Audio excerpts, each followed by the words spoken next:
प्रधानमंत्री नरेंद्र मोदी जी की अध्यक्षता में आज बैठक हुई जिसमें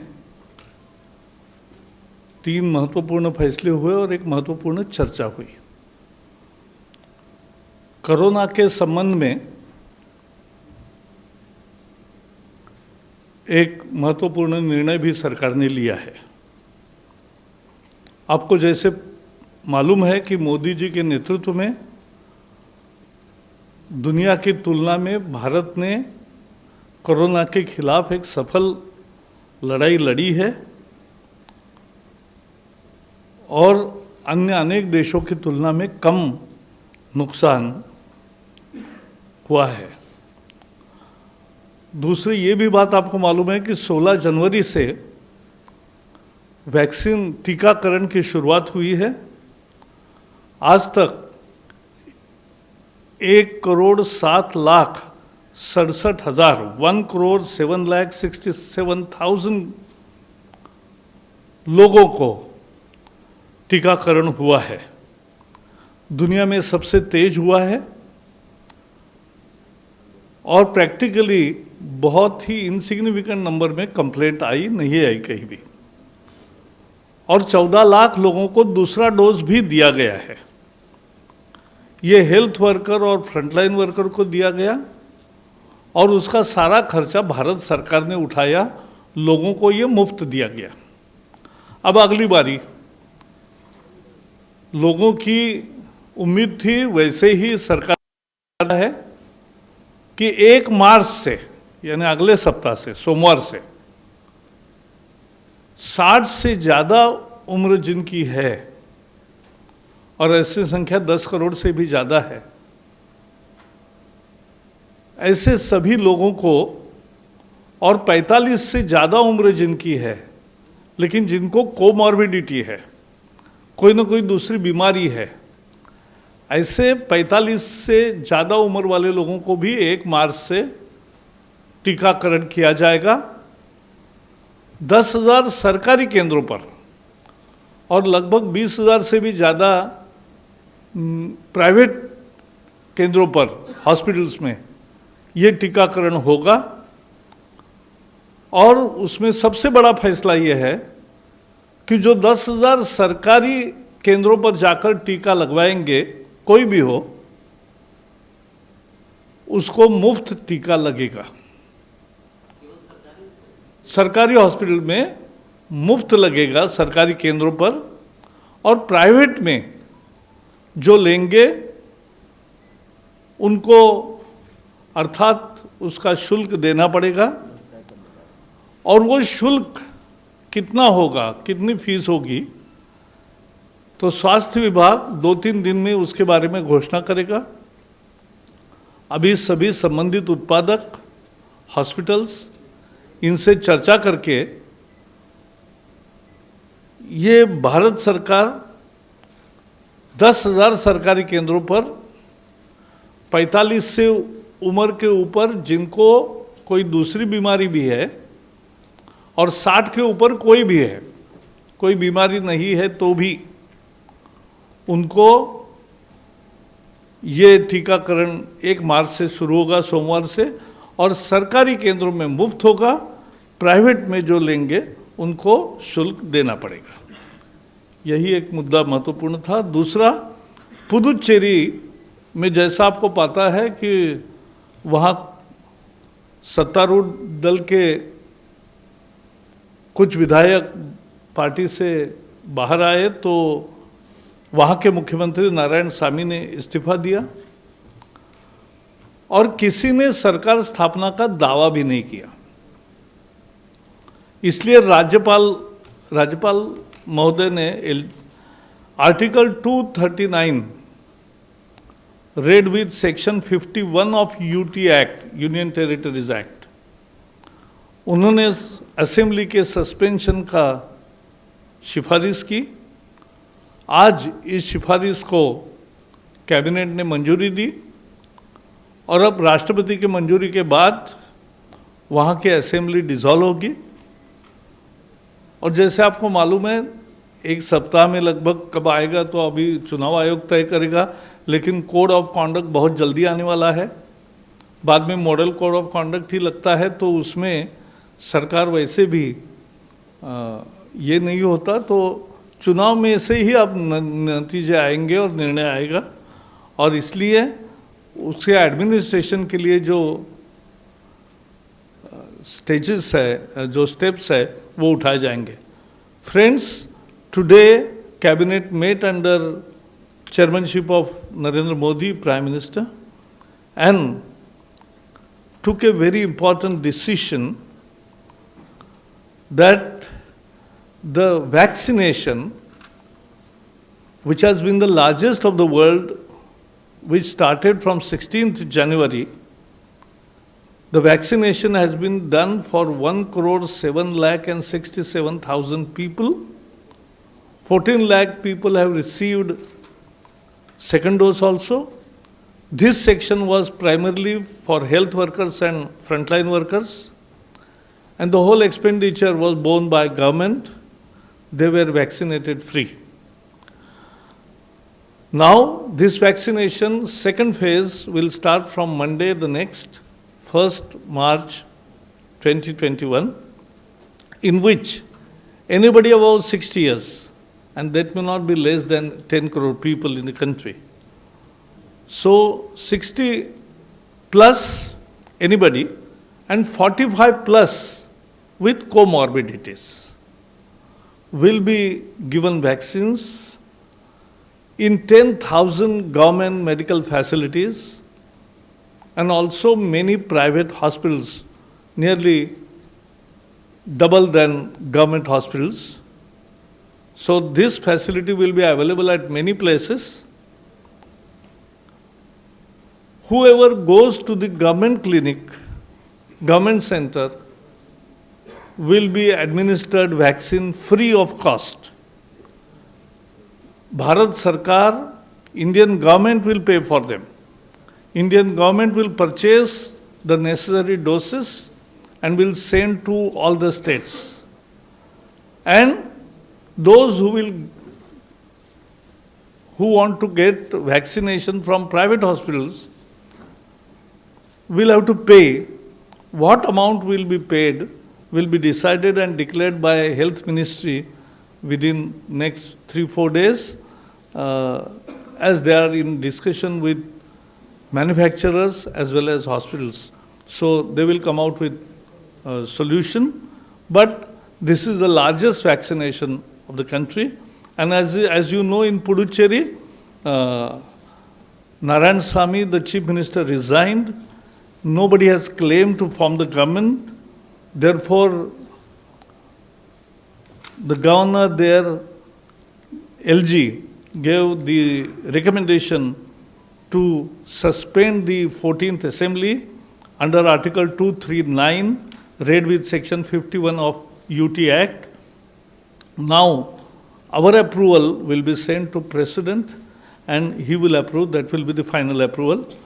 After his approval, 14th Assembly will stand dissolved and necessary steps for administration will be taken. And as you know, Model Code of Conduct will start within few days and there will be elections thereafter. So these are the 2 points. Major 2 decisions have been taken about production-linked incentives in IT sector and in pharma sector. Ravi Shankar Prasad ji will brief you on those very basic 2 reforms of Modi government.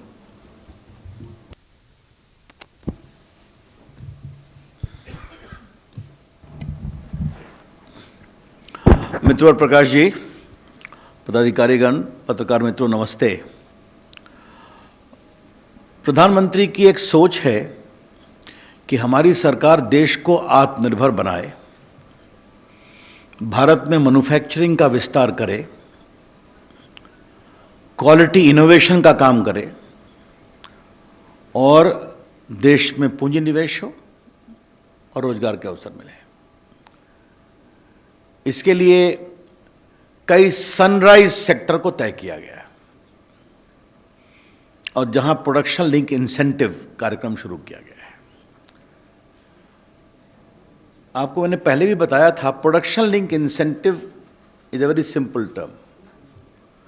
Come to India, invest in India, set up your factory, manufacture, produce, export outside and earn incentive.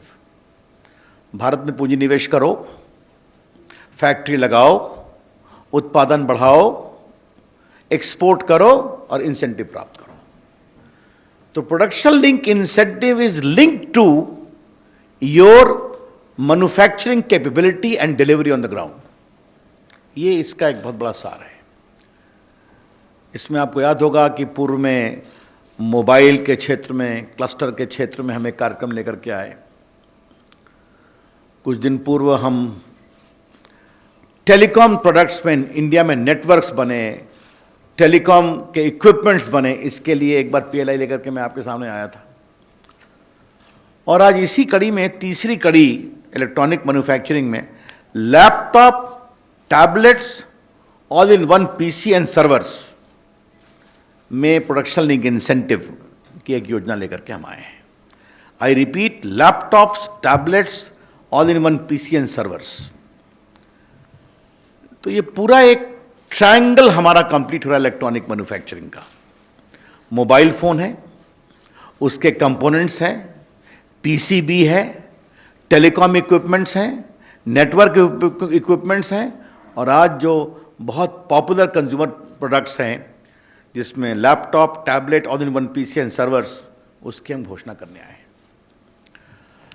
इसको हम विस्तार से आपके सामने बताएं, इसके पहले हम एक बात कहना चाहते हैं. बजट की चर्चा अच्छी हुई है, बजट को लोगों ने अप्रिशिएट किया है, लेकिन बजट के बारे में एक सवाल लोग कहते हैं, डिलीवरी कैसे करेंगे आप? While appreciating the budget, one question was asked, will you deliver in time? ये सवाल अच्छा है.